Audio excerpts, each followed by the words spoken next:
எம்ஜிஆருடன் Baghdad திருடன் என்ற படத்தில் நடித்திருக்கிறார். வைஜெயந்திமாலா எம்ஜிஆர் அவர்களை பற்றி கூறும்போது, மிகப்பெரிய ஹீரோ. ஆனால் அந்த பந்தா இல்லாமல் ரொம்ப எளிமையாக, ரொம்ப மரியாதையாக பழகுவார்.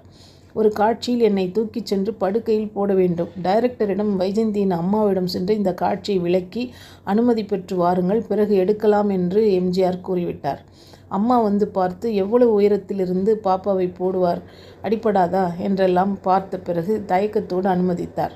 மிகவும் ஜென்டிலாக பூ மாதிரி என்னை தூக்கி மெதுவாக போட்டார் எம்ஜிஆர்.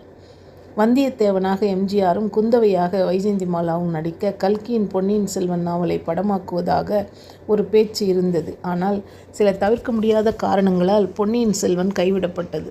உண்மையில் அந்த கால ரசிகர்களுக்கு இது துரதிர்ஷ்டம்தான்.